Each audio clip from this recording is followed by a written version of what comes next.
Hi hello dears, good morning all. നമ്മുടെ ചാനലിൻ്റെ പുതിയൊരു വീഡിയോയിലേക്ക് എല്ലാവർക്കും സ്വാഗതം.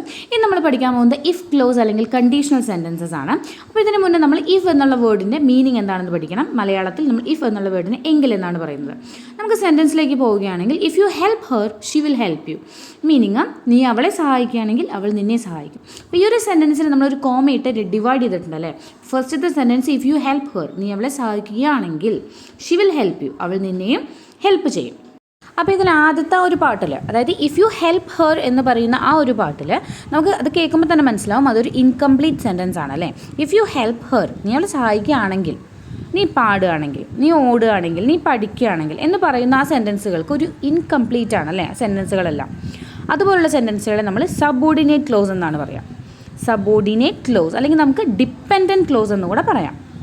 അതായത് ഷീ വിൽ ഹെൽപ്പ് യു എന്ന് പറയുന്ന സെൻറ്റൻസിൻ്റെ സഹായമില്ലാതെ ഇഫ് യു ഹെൽപ്പ് ഹെർ എന്ന് പറയുന്ന ആ ഒരു സെൻറ്റൻസിന് നിലനിൽപ്പില്ല. ഇതിനെ ഡിപ്പെൻഡ് ചെയ്തിട്ടാണ് ഇഫ് ക്ലോസ് നിൽക്കുന്നത്, അതായത് സബോർഡിനേറ്റ് ക്ലോസ് നിൽക്കുന്നത്. അതുകൊണ്ട് നമുക്ക് അതിനെ ഡിപ്പെൻഡൻറ്റ് ക്ലോസ് എന്നുകൂടെ പറയാം. ഇനി നമ്മുടെ സെൻറ്റൻസിൻ്റെ അടുത്ത ഭാഗം ഷീ വിൽ ഹെൽപ്പ് യു എന്ന് പറയുന്ന ഭാഗത്തിന് നമുക്ക് മെയിൻ ക്ലോസ് എന്ന് പറയാം. കാരണം അത് ആരെയും ഡിപ്പെൻഡ് ചെയ്യുന്നില്ല. ഇപ്പോൾ ഇഫ് ക്ലോസിൻ്റെ സഹായമില്ലെങ്കിലും നമ്മുടെ മെയിൻ ക്ലോസിന് മീനിങ് കംപ്ലീറ്റ് ആണ്. അപ്പോൾ നമുക്ക് കുറച്ച് സെൻറ്റൻസുകൾ നോക്കാം. If he sings well he will win. അവൻ നന്നായി പാടുകയാണെങ്കിൽ അവൻ ജയിക്കും. If I teach you well you will pass. ഞാൻ നിങ്ങളെ നന്നായി പഠിപ്പിക്കുകയാണെങ്കിൽ നിങ്ങൾ ജയിക്കും. If she tells me I will go there. അവൾ എന്നോട് പറയുകയാണെങ്കിൽ ഞാൻ അങ്ങോട്ട് പോകും. ഇതിൽ നമ്മൾ ശ്രദ്ധിക്കേണ്ട കാര്യം എന്താണെന്ന് വെച്ച് കഴിഞ്ഞാൽ ഈ സെൻറ്റൻസുകളുടെ എല്ലാം വെർബുകൾ ശ്രദ്ധിക്കാം. Sings, teach and tells. These all words are in simple present form. അപ്പോൾ നമ്മുടെ ഈ ഇഫ് ക്ലോസിൽ സിമ്പിൾ പ്രസൻറ്റ് ഫോം വേർബ് ആണെന്നുണ്ടെങ്കിൽ മെയിൻ ക്ലോസിൽ വില്ലായിരിക്കും വരിക. അത് ശ്രദ്ധിക്കാം. ഈ സിമ്പിൾ പ്രസൻറ്റ് നമുക്ക് എങ്ങനെ ഐഡൻറ്റിഫൈ ചെയ്യാം?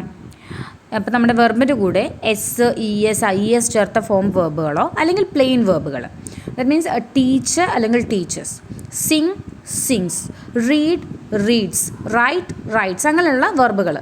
സിമ്പിൾ, ഞാൻ ഇതിന് മുന്നൊരു വീഡിയോസ് ഉണ്ടായിരുന്നു സബ്ജക്റ്റ് വെർബ് എഗ്രിമെൻറ്റ്, അതുകൂടെ എഴുതി കയറി കാണുക. അപ്പോൾ നമ്മുടെ ഇഫ് ക്ലോസിൽ ഏത് സബ്ജക്റ്റ് ആണോ വരുന്നത് അതിനനുസരിച്ചിട്ടായിരിക്കും ഇവിടെ വെർബ് വരിക. അതുകൊണ്ടാണ് ഈ എസ് ചേർത്തതാണോ പ്ലെയിൻ വെർബ് ആണോ എന്നുള്ള കൺഫ്യൂഷൻ വരാൻ കാരണം. അപ്പോൾ അതൊന്ന് സബ്ജക്റ്റ് വെർബ് എഗ്രിമെൻറ്റ് ഒന്ന് പോയി കാണുക. അപ്പോൾ നമ്മൾ എന്താ പറഞ്ഞേ, നമ്മുടെ ഇഫ് ക്ലോസിൻ്റെ കൂടെ സിമ്പിൾ പ്രസൻറ്റ് ടെൻസ് ആണെങ്കിൽ മെയിൻ ക്ലോസിൻ്റെ കൂടെ വില്ല് വരുന്ന പറഞ്ഞല്ലേ.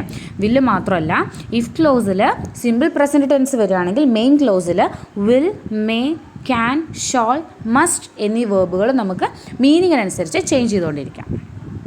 ഇതാണ് നമ്മുടെ ഫസ്റ്റ് കണ്ടീഷണൽ സെൻറ്റൻസസ്. ഇനി നമുക്ക് സെക്കൻഡ് കണ്ടീഷനിലേക്ക് പോകുന്ന സമയത്ത് if I teach you well you will pass എന്നായിരുന്നു ഫസ്റ്റ് കണ്ടീഷൻ. സെക്കൻഡിലേക്ക് വരുമ്പോൾ if I taught you well you would pass. എന്താ ചേഞ്ച് ആയേ? വെർബുകൾ തമ്മിൽ ചേഞ്ച് ആയി അല്ലേ. ടീച്ച് ടോട്ടായി, വില്ല് വുഡായി. അതാണ് ഇവിടെ വന്ന ചേഞ്ച്. വില്ല് വുഡ് ആവുക മാത്രമല്ല, നമുക്ക് നേരത്തെ തന്നിട്ടുള്ള വെർബുകൾ ഉണ്ടല്ലോ, will, can, shawl, may, must എന്ന് പറയുന്ന വെർബുകൾ അതിൻ്റേതായ പാസ്റ്റിലേക്ക് മാറും, പാസ്റ്റ് ടെൻസിലേക്ക് മാറും. അതായത് ഇഫ് ക്ലോസിൽ സിമ്പിൾ പാസ്റ്റ് ആണെന്നുണ്ടെങ്കിൽ മെയിൻ ക്ലോസിൽ ഈ വെർബുകളുടെ എല്ലാം പാസ്റ്റ് ഫോം ആയിരിക്കും നമുക്ക് കാണാൻ സാധിക്കുക. ഇനി ഇതിൻ്റെ മീനിങ്ങിൽ എങ്ങനെയാണ് ചേഞ്ച് വരുന്നത്? ഫസ്റ്റത്തെ if I teach you well you will pass. ഞാൻ നിന്നെ നന്നായി പഠിപ്പിച്ചാൽ നീ ജയിക്കും. അപ്പോൾ ഇനി ഫ്യൂച്ചറിൽ വരാൻ പോകുന്ന കാര്യമാണ് അല്ലേ. രണ്ടാമത്തെ എങ്ങനെയാണ്? If I taught you well you would pass. ഞാൻ നിന്നെ നന്നായി പഠിപ്പിച്ചിരുന്നുവെങ്കിൽ, പാസ്റ്റ് ടെൻസ് ആണേ, ഞാൻ നിങ്ങളെ നന്നായി പഠിപ്പിച്ചിരുന്നുവെങ്കിൽ നിങ്ങൾ ജയിച്ചേനെ, അല്ലെങ്കിൽ നീ ജയിച്ചേനെ. ഞാൻ നിന്നെ നന്നായി പഠിപ്പിച്ചിരുന്നെങ്കിൽ നീ ജയിച്ചേനെ. അത് പാസ്റ്റ് ടെൻസിലായി, കഴിഞ്ഞു പോയ കാര്യമാണ്. അപ്പോൾ ഇതാണ് നമ്മുടെ സെക്കൻഡ് കണ്ടീഷണൽ. ഇഫ് ക്ലോസിൽ സിമ്പിൾ പാസ്റ്റ് ആയിട്ടുള്ള വെർബാണെങ്കിൽ മെയിൻ ക്ലോസിൽ വുഡ്, ഷുഡ്, കുഡ്, മൈറ്റ് അല്ലെങ്കിൽ ഓട്ട് ഇതിലേതെങ്കിലും ഒരു വെർബായിരിക്കും മെയിൻ ക്ലോസിൽ വരാം. ഓക്കെ, നമുക്ക് മുന്നേ പഠിച്ചൊന്നുകൂടി റിവൈൻഡ് ചെയ്ത് നോക്കാം. If I teach you well you will pass. ഞാൻ നിന്നെ നന്നായി പഠിപ്പിക്കുകയാണെങ്കിൽ നീ ജയിക്കും. അത് ഫസ്റ്റ് കണ്ടീഷൻ. സെക്കൻഡ് കണ്ടീഷനിൽ if I taught you well you would pass. ഞാൻ നിന്നെ നന്നായി പഠിപ്പിച്ചിരുന്നെങ്കിൽ നീ ജയിക്കുമായിരുന്നു. ഇത് നമ്മുടെ തേർഡ് കണ്ടീഷനാണ്. If I had taught you well you would have passed. എന്ന് വെച്ചാൽ ഞാൻ നിന്നെ അന്ന് നന്നായി പഠിപ്പിച്ചിട്ടുണ്ടായിരുന്നെങ്കിൽ നീ അന്ന് ജയിച്ചിട്ടുണ്ടാകുമായിരുന്നു. അതായത് കുറച്ച് കാലം മുമ്പ് കഴിഞ്ഞിട്ടുള്ള കാര്യമാണ്. ഇതിലെന്താ ഒരു ചേഞ്ച് വന്നിരിക്കണേ? ഇഫ് ക്ലോസിൽ നമ്മൾ ഹാഡ് ആഡ് ചെയ്തിട്ടുണ്ട് അല്ലേ? ഹാഡ് കണ്ടാൽ തന്നെ നമുക്കറിയാം ഹാഡ്, ഹാസ്, ഹാവ് വേർഡ്സ് എല്ലാം പെർഫെക്റ്റ് വേർഡ്സ് ആണ്, അതായത് പെർഫെക്റ്റ് ടെൻസ് ആയിരിക്കും. അപ്പോൾ ഇവിടെ ഹാഡ് ആയതുകൊണ്ട് പാസ്റ്റ് പെർഫെക്റ്റ് ടെൻസ് ആണ് ഇഫ് ക്ലോസിൽ വന്നിരിക്കുന്നത്. പാസ്റ്റ് പെർഫെക്റ്റ് ടെൻസ് ഇഫ് ക്ലോസിൽ വന്നാൽ മെയിൻ ക്ലോസിൽ വുഡ് ഹാവ് പ്ലസ് V3 ഫോമാണ് ആഡ് ചെയ്യേണ്ടത്. നമുക്കറിയാം ഹാസ്, ഹാവ്, ഹാഡ് എന്നുള്ള വേർഡിൻ്റെ ഒപ്പം എപ്പോഴും V3 ഫോമാണ് വരിക അല്ലേ? അപ്പോൾ ഇതിൽ ഇഫ് ക്ലോസിൽ ഹാഡ് പ്ലസ് V3 ഫോം വന്നതുപോലെ തന്നെ മെയിൻ ക്ലോസിലും വുഡ് ഹാവ് പ്ലസ് V3 ഫോമാണ് വന്നേക്കുന്നത്. മറക്കരുത്, would have plus V3 form. ഇത് നമ്മുടെ തേർഡ് കണ്ടീഷനാണ്. അപ്പോൾ ഇതാണ് ഇഫ് ക്ലോസിലിടെ നമ്മുടെ 3 conditionals. If she helps me I will help her. അവളെന്നെ സഹായിച്ചാൽ ഞാൻ അവളെ സഹായിക്കും. If she helped me I would help her. അവളെന്നെ സഹായിച്ചിരുന്നെങ്കിൽ ഞാൻ അവളെ സഹായിക്കുമായിരുന്നു. If she had helped me I would have helped her. അവളെന്നെ സഹായിച്ചിട്ടുണ്ടായിരുന്നെങ്കിൽ ഞാൻ അവളെ സഹായിച്ചിട്ടുണ്ടാകുമായിരുന്നു. അപ്പോൾ ഇതാണ് നമ്മുടെ ഇഫ് ക്ലോസ്. ഇതിൽ കുറച്ച് കാര്യങ്ങൾ ശ്രദ്ധിക്കേണ്ടത് എന്താണെന്ന് വെച്ച് കഴിഞ്ഞാൽ, ഇപ്പം നമ്മുടെ ഇഫ് കഴിഞ്ഞിട്ട് വരുന്ന സബ്ജക്റ്റ് സിംഗുലർ ആണോ പ്ലൂറൽ ആണോ എന്ന് നോക്കിയിട്ടാണ് തൊട്ടടുത്തുള്ള വെർബ് വരുന്നത്. അത് ഞാൻ മുന്നേ എടുത്ത ക്ലാസ്സിൽ നിങ്ങൾ തീർച്ചയായും സബ്ജക്റ്റ് വെർബ് എഗ്രിമെൻറ്റ് ഒരു വീഡിയോ ഞാൻ അപ്ലോഡ് ചെയ്തിട്ടുണ്ട് ചാനലിൽ, അത് പോയി കാണുക. ഇന്നത്തെ ക്ലാസ് എല്ലാവർക്കും മനസ്സിലായെന്ന് വിചാരിക്കുന്നു. ഇതുപോലുള്ള യൂസ്ഫുൾ ആയിട്ടുള്ള വീഡിയോസിന് വേണ്ടിയിട്ട് ചാനലൊന്ന് സബ്സ്ക്രൈബ് ചെയ്തിടാം.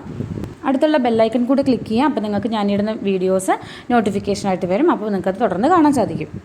ഇതിലെന്തെങ്കിലും സംശയങ്ങളുണ്ടെങ്കിൽ നിങ്ങൾക്ക് കമൻറ്റായിട്ട് ചോദിക്കാം. ഞാനൊരു വർക്ക് കൂടെ നിങ്ങൾക്ക് തരാം, ഒരു ഹോം വർക്ക് പോലെ ഒരു വർക്ക് കൂടെ തരാം. നിങ്ങൾ സ്വയം ഒന്ന് ചെയ്ത് നോക്കൂ. അപ്പോൾ ഇതാണ് നിങ്ങളുടെ വർക്ക്. ഇത് ചെയ്ത് നോക്കുക. ഫസ്റ്റ് ഓഫ് ഓൾ നമ്മൾ ഈ സെൻറ്റൻസുകൾ ഏത് കണ്ടീഷനിലാണ് കിടക്കണമെന്ന് ശ്രദ്ധിക്കുക. ഇതിലെ വെർബുകൾ കണ്ടാൽ തന്നെ നമുക്കറിയാം ഇത് ഏത് കണ്ടീഷനിലാണ് കിടക്കണമെന്ന്. എന്നിട്ട് നിങ്ങൾ ഫില്ല് ചെയ്യാം. അപ്പോൾ അടുത്തൊരു വീഡിയോ ആയിട്ട് വീണ്ടും കാണാം. താങ്ക്